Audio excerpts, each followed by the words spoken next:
our Celebration Lake. Celebration Lake marks the end of segment 25 and the beginning of segment 26. This looks like it might be a good place for lunch. So this is my first ever trail magic. I've been doing this my 5th year on the Colorado Trail, and this is the first time I have seen it on the trail. And I hear there's Dr. Pepper, so that'll go perfect with my lunch. Let's see here. Oh yeah, Dr. Pepper, and they're cold. That is so nice. Yeah, that's just ice. Oh, thank you, whoever left the trail magic. The Dr. Pepper will be much enjoyed. So how about the timing for that, huh? Stopping here at Celebration Lake for lunch, running in some trail magic, having Dr. Pepper. It's gonna be a good day. So segment 26 begins with lunch. Summer sausage wrapped in a tortilla with mayonnaise. And I have some Cheez-It Cheeto mix. And I am enjoying it all in front of Celebration Lake, beginning of segment 26. Got about 8.5 miles till camp. I've heard this is cruisy. Hope I don't eat my words like I did last time. I don't think it's up and down, but no more big climbs. I've got the big climb out of the day. So hopefully it'll stay like this. The weather is amazing. And walking through a beautiful forest. Yeah, looking forward to it.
I am at mile number 4 on segment 26, and I finally reached, I don't know the name of this pass either. I tried to look it up, but Far Out didn't have a name for it. But it's about 4 miles from Celebration Lake, and it's a 700 to 800 foot climb, which is fairly gradual. There's no switchbacks that are needed, but it is a constant, up. So I just reached that, and I'm now headed my way down a little bit. Again, I think it's supposed to be a little bit rolling. I'm hoping the bigger stuff is out of the way for the day. I have about 4.5 miles till I find camp, and then I'm ready to crash. Ready to crash after actually a full day of hiking. All right, see you on the trail. One last big climb for the day. I think it's 400 feet. It's within like a mile. And I'm not quite sure. I would think that is Blackhawk Pass right there. You can see the trail going that way. Just not sure. I would think that would be it. That'd be the last push, and then downhill into camp.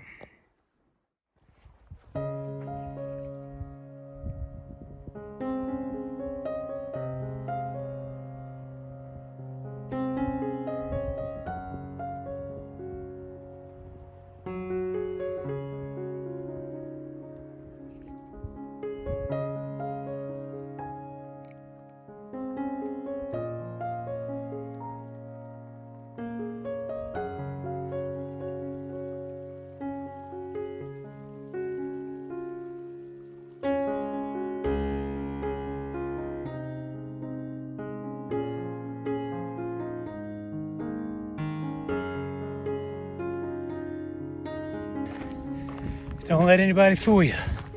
The struggle is real. People romanticize about the trail, myself included. But when you have a 500-foot climb in the last half mile or so, on mile 14, the struggle is real. I didn't want to just paint all rainbows and unicorns. But getting up these passes, whew, at least when you're half a century old, is work. But I love it. I love it. Makes it all worthwhile when you finish.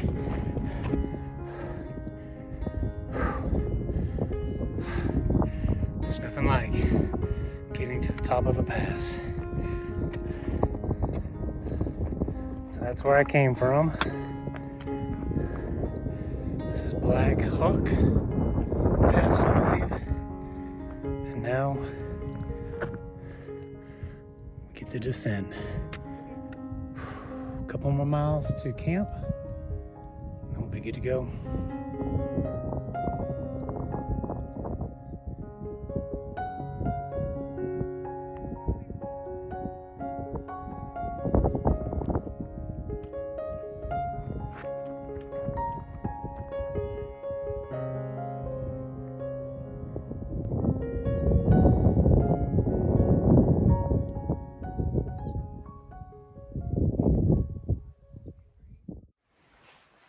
All right, folks, I think we have found camp for the night. So I'm thinking that tree and that tree. And I just passed the last water source for the next 22 miles. But it sounds like, oh yeah, look at that. I'm gonna have access to it from right here. My fear was that I was gonna have to hike 0.2 miles back up to that spot, but looks like I'm going to be good to go. Definitely not as scenic as Camp Night 1 or 2, but she ain't bad.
All right, let's get the camp set up.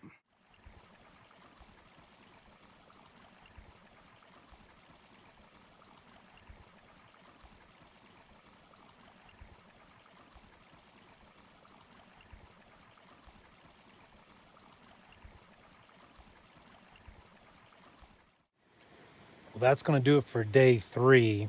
Day 3 was another fantastic day. Probably my best weather yet. It was fairly cool the entire day. It's probably high in the 60s. I was at elevation of around 11 to 12,000 feet all day. And I hiked in about 8.6 miles to my current campsite where I'm at tonight. It was a wonderful day, nice views, couple of big passes. Colorado Trail ain't done yet. And so we're just looking to see what's happening, what's going to happen tomorrow. See you in the morning.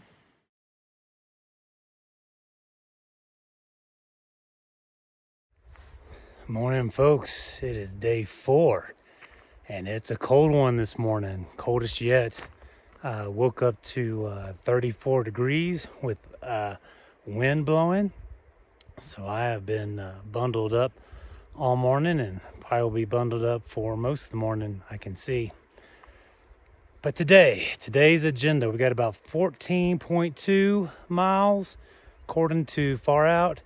The difficult thing about today will be no water sources along the way before I camp. So right now I'm carrying almost 5 liters of water, and there might be water at the campsite I'm looking at tonight. I'm getting different reports that there may be a trickle, that there's nothing there, but we'll see. But I'm ready to have enough water for today as well as water for tonight. And then even after that, I'll need water for 8 miles the next day until the next reliable water source, which is Taylor Lake. So that'll be the biggest challenge of managing my water consumption today. But luckily, it's mostly downhill. I don't think we have any passes today. Hopefully not. But yeah, it should be a good day. Blue skies right now, no clouds, just cold and a little windy. So let's get on the trail and warm up. It's not a long segment. I only have probably another 2 to 3 miles to finish segment 26. I think it's around 10 or 11, and I hiked in about 8.5. Well, that was a mini disaster avoided. I was coming right here, about at this spot right here, to take some pictures of the landscape, and I had my gloves with my phone, and I pulled out my phone. I'm like, oh, where's my glove? And sure enough, it must have fallen out some time back, and I was like, oh no. So I walked back maybe just 1/10 of a mile, and here comes this guy. He's like, by any chance, did you lose a glove? I was like, yes, sir. So that was a little disaster avoided. It wouldn't have been horrible if I'd have lost my glove. I would have made it through the rest of the trip. But I know this morning when it was 34 degrees, I liked having my gloves and would have appreciated having them for the next couple days. But disaster avoided.